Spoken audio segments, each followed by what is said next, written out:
What's up, Tailgaters? My name is Tailgate Naden. Welcome to my channel. Guys, we did it. All 131 teams are predicted, are previewed. They have a record projection, and this is the final video I'm going to be doing in said series. It's my Conference USA recap and standings predictions.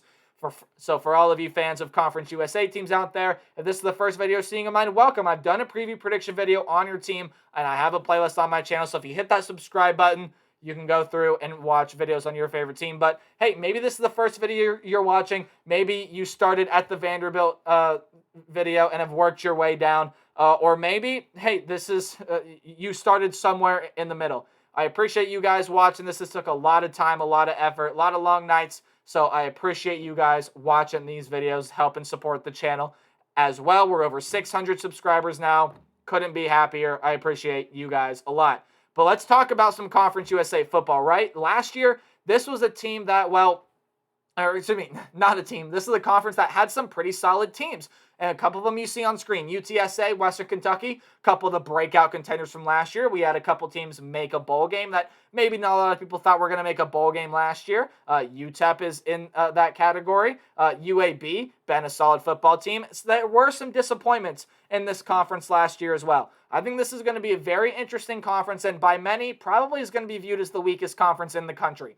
But there are a lot of good teams within this conference that I think could make a solid run this season. So for those of you new to my channel, well, I do a recap kind of previewing and talking about why I have this team in the standings where I do. And overall, I give you standings prediction and my conference championship game prediction. So standings will appear on screen in 3, 2, 1.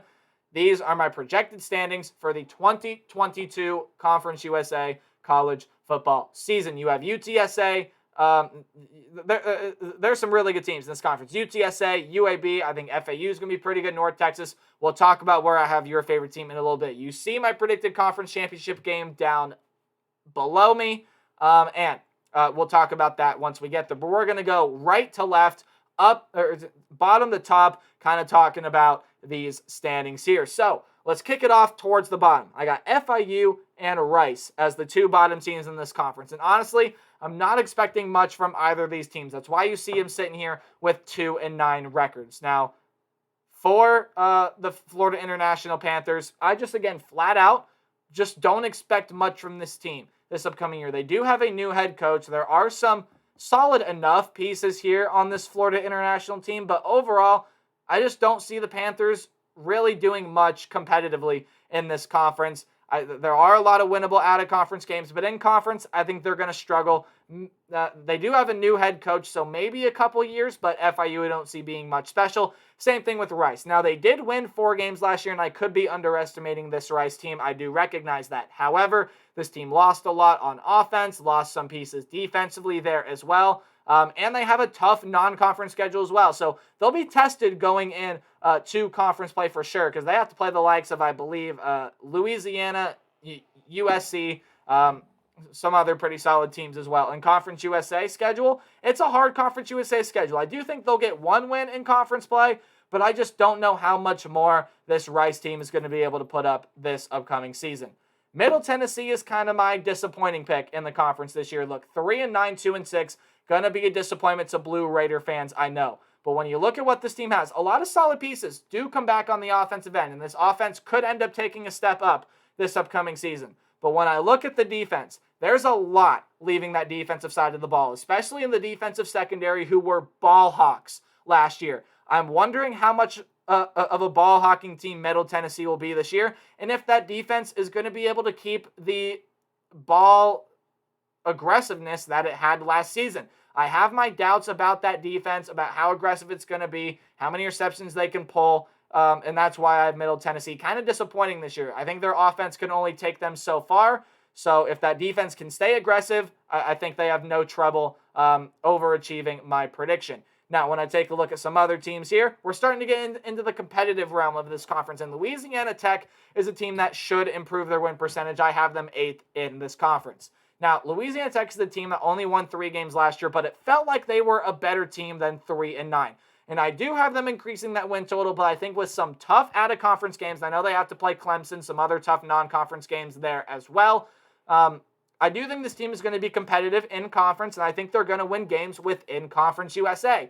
I just think that with that conference schedule and with some of the pieces that are missing off of last year's team, I don't know that it quite all translates to a bowl game this upcoming season. Very possible, but I think for the Bulldogs of Louisiana Tech, it might be a little interesting and tough to find that 6th win.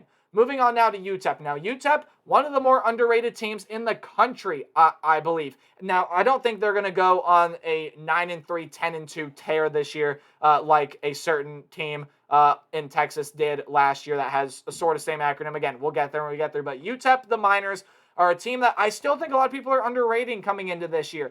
Yes, they lost their 2 best wide receivers. Yes, they lost some pieces on the defensive end.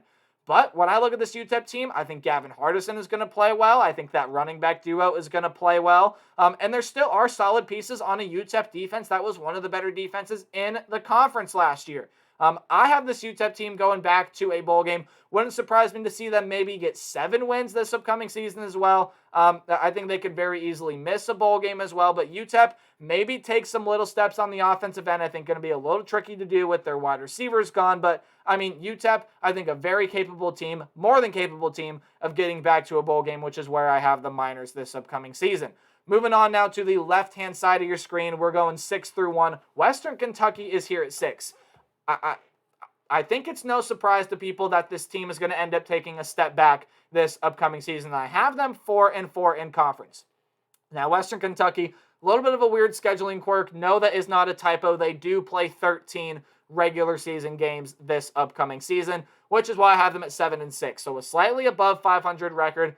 There are a lot of interesting non-conference games. And the one that's probably going to stand out is the game against Auburn. But besides that, there are really no tough, huge out-of-conference games that, I mean, when you look at Western Kentucky overall, yes, this team is going to take a step back, especially offensively, with the likes of Zoppy, Stearns, Tinsley, and, of course, their offensive coordinator, whose name is slipping my mind right now, Zach Kitley. There you go. The offensive coordinator leaving town. Western Kentucky's got to prove on the defensive end if they want to get back to a conference championship game like they did last season. I see them taking a step back, but still a solid team within this conference. Charlotte was very close to making a bowl game last year, and I have them making a bowl game last year. Charlotte might be a little bit of a surprise to see them in a bowl game, but that's a team that just returns a lot of talent. Offensively, defensively, now they have to improve on the defensive side of the ball. There's no if, ands, and buts about it.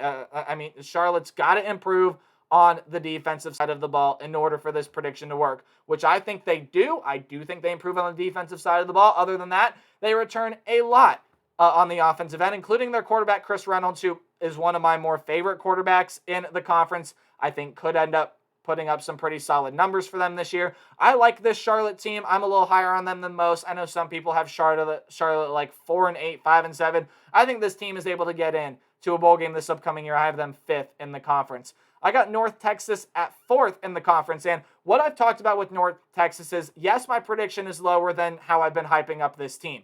But again, prediction not the same as how I feel about a team, right?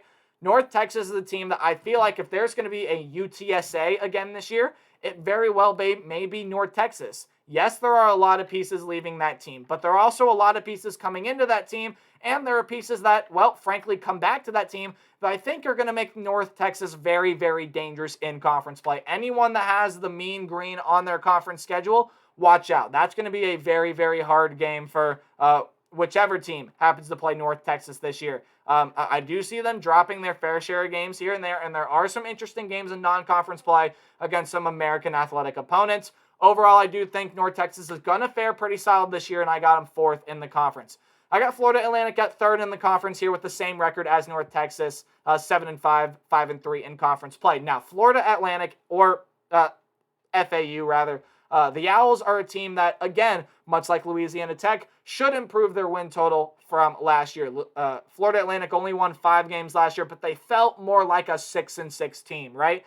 Finding that 6th win a little bit tricky for Florida Atlantic last year. There are a lot of pieces coming back and a lot of transfers coming in to help out this Florida Atlantic team. I think this team is way more than capable of making a bowl game this upcoming season, and I think could even make a run towards getting into the conference championship game. So I think Florida Atlantic is going to fare pretty well this year, but I think there's no denying who the top 2 teams are in this conference. It is UTSA and UAB. We're going to talk about UTSA first. One of the breakout teams from last year are going to be coming back strong this upcoming season, because I think a lot of people are expecting this UTSA team to take a step back, when I don't think that's the case at all. Now, I do not have their record looking like they did last year. Part of the reason being, this is a much tougher non-conference schedule. You have to play Houston, you have to play Army, and then you have to play Texas there as well. So it is a tough non-conference schedule. But when I look at this UTSA team, yes, they're losing Sincere McCormick at running back, but they're going to be replacing him with Traylon Smith over from Arkansas. What a pickup that is. Otherwise, there are lots of solid pieces coming back for that team. And overall, I like what UTSA is going to put out on the football field this year. I think they're still going to be good offensively. Defensively, I still think they're going to be good. Yes, they lose a lot of pieces there, but the Roadrunners, I think, are primed to get back to the conference championship game, which is one of the teams I have them there. And I think they'll be meeting the UAB Blazers. Now, that is another team right there in UAB that, well, very, very likely could be the best team in Conference USA this year. They return a lot offensively. They have some great pieces coming back defensively. And overall, we're one of the better teams in the conference last year. Anyway, did miss out on that conference championship game. And compared to UTSA, their non-conference schedule is definitely more favorable, which is why I have their record just a little bit better than UTSA, even though, in my opinion, I do feel like UTSA is going to be the better team, especially offensively coming into the season. I think UAB has the edge defensively, but, I mean, those 2 teams play in the regular season. That's going to be a very, very interesting game right there with UTSA and UAB. But overall, when I look at those 2 teams, UAB does get that game against UTSA at home.